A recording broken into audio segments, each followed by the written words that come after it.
Hey, B2B leaders, feeling stuck in your growth journey as you've exhausted all your plays? Tired of doing things the same way and not seeing results? I'm Stacie Sussman, your host, and this is C-Suite Strategies, your podcast for the explosive business growth you've been chasing. We'll bring you conversations with industry visionaries who've truly mastered the art of scaling businesses. This isn't just theory, it's what we live and breathe every single day. Get ready for game-changing insights that'll transform your approach to business growth. Whether you're a seasoned C-suite executive or an ambitious founder, we've got you covered. C-Suite Strategies is your backstage pass to reaching that next level of business. Follow C-Suite Strategies now, and let's make this your new reality. Hey, Pod Squad. We are excited to have you back for another episode of C-Suite Strategies. We're going to record a solo episode this time because we want to talk to you about a few of our predictions that are going on. So from CMO confidence gaps to AI wake-up calls, here is some predictions me, Stacie Sussman, CRO of RevUp Advisory, has going on. So we're wrapping up 2025, and I've got some things on my mind I want to share with you. But first, let me talk to you about 3 phone calls that I've gotten this month. 3 different CMOs, 3 different companies in the 30 million to 50 million ARR range, and they all started the conversation with the same thing. Stacie, I have my next board meeting coming up, and honestly, I'm worried about my job. The details varied, but the story was eerily similar each time. Smart leaders who knew their marketing inside and out, and when it came to the C-suite, the confidence, it just wasn't there. One told me about fumbling a question about lead conversion percentages. Another couldn't explain why their attribution model showed one thing, but their revenue report showed another thing. The third admitted that they've been avoiding their CFO questions about marketing ROI for weeks. These aren't bad marketers. These are brilliant strategists who've built incredible brands and campaigns. But there's a gap. There's a confidence gap. And when it comes to speaking the language that gets respect in the C-suite, there's a pattern. And that pattern has been showing up all year long. And it's telling me something important about what's coming in 2026. So today, I want to share some 5 major insights that are going to shape how we think about growth in 2026. And trust me, if you're a CMO, a CRO, a founder at a mid-market company, you are going to want to listen to this. Prediction 1, the CMO confidence crisis gets worse before it gets better. Let's start with those phone calls that I just mentioned because they're not isolated incidents. This year, we worked with several CMOs at several mid-market companies doing 30 to 50 million in ARR. And here's what became crystal clear. These marketing leaders want to keep their jobs. They want to sound smart, but their business acumen, when it comes to holding the attention of the other C-suite executives, there's a gap. They're not as confident as the CRO when it comes to speaking the same language as the CFO. And honestly, there should be.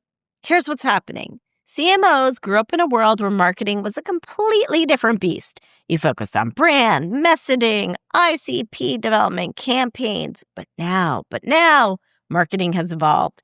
These leaders have to act like sellers, both internally and externally. They need to understand attribution, conversion funnels, revenue impact, just as deeply as the sales leaders do.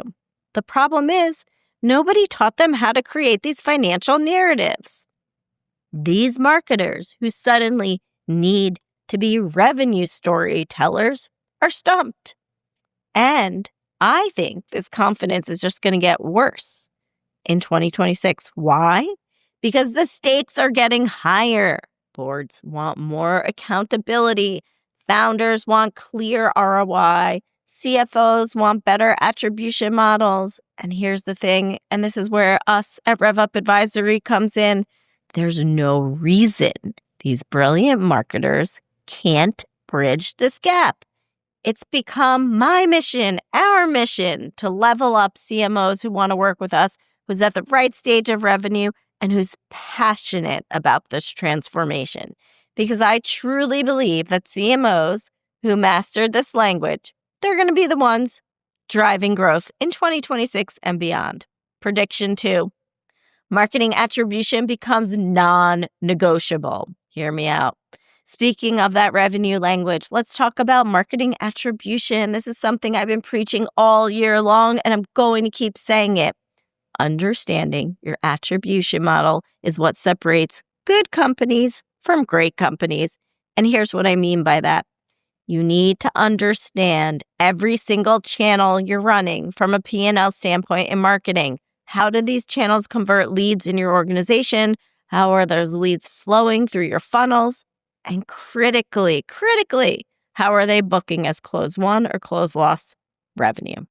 The loop from channel investment to revenue outcome, that's your growth intelligence right there.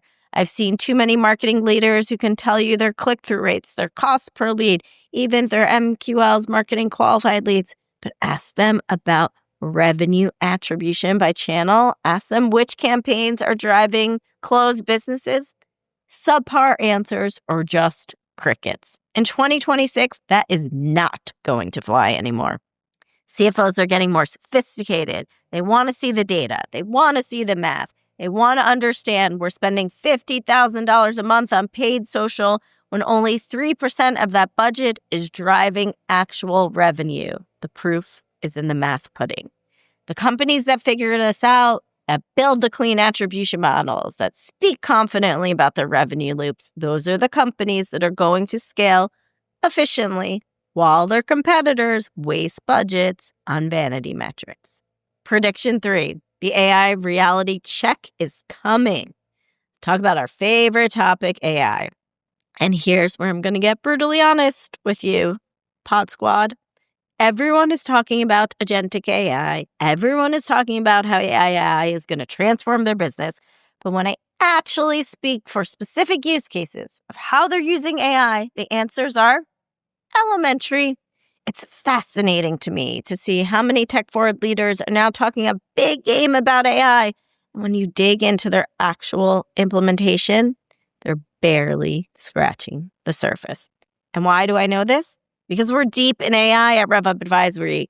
We use it for massive efficiencies across our operations and our clients' operations. I know what's possible when you really lean into these strategic tools.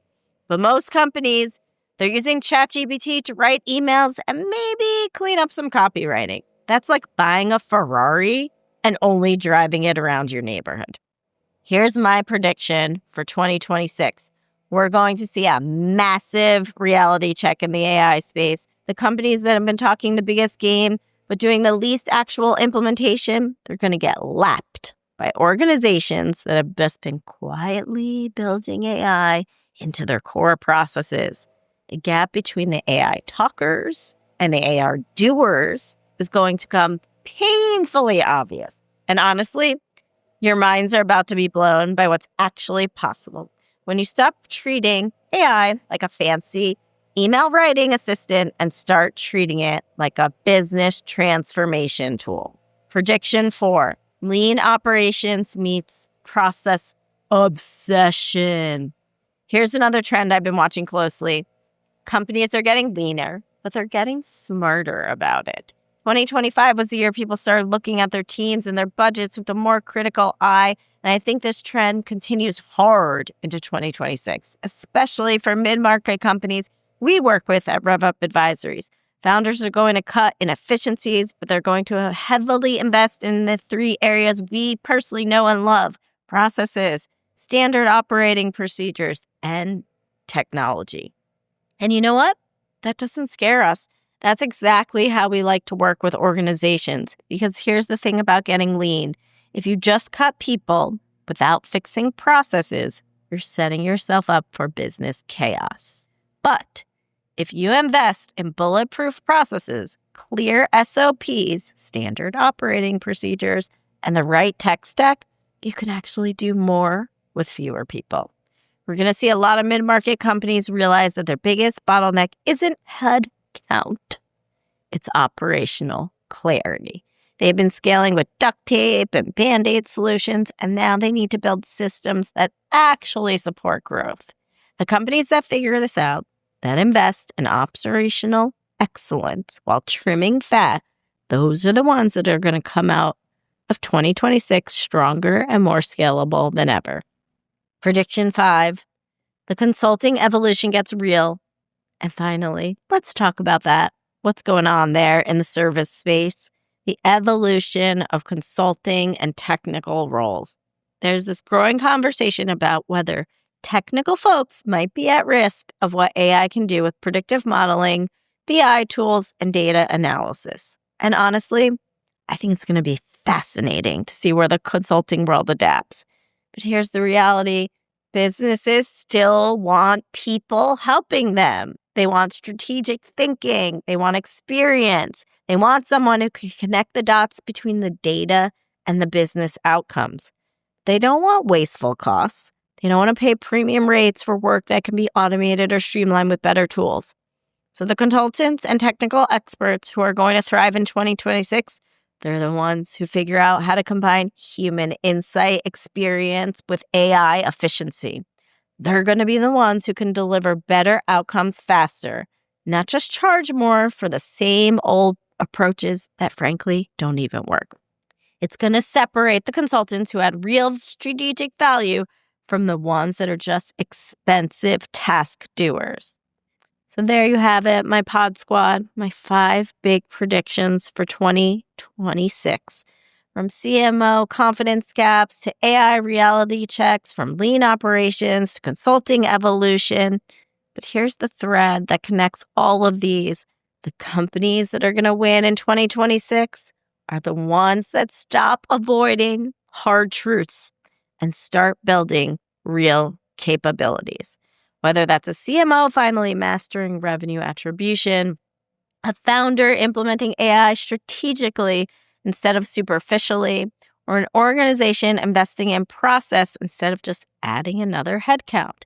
It all comes down to doing the foundational work that actually drives substantial and sustainable revenue growth. And honestly, that's the kind of work that gets me so passionate and so excited, because when you fix the foundation instead of patching the cracks, that's when you see real transformation. If anything in this pod, in this episode resonates with you, if you're ready to stop scaling chaos and start scaling with clarity, you know where to find us. Stacie Sussman, CRO at RevUp Advisory. Thanks for listening, Pod Squad. Your next big breakthrough may just be an episode away. See you next time. As we wrap up this episode of C-Suite Strategies, I want to express my sincere gratitude to you, our listeners, for tuning in and engaging with our podcast. Your commitment to business growth and operational excellence is what drives this podcast forward. If you enjoyed this episode, we'd be thrilled if you follow and subscribe to the podcast. Your help supports us to reach more ambitious business leaders just like you. And if you didn't enjoy it, well, I guess I'll see you never. This is your host, Stacie Sussman, Chief Revenue Officer at RevUp Advisory, signing off.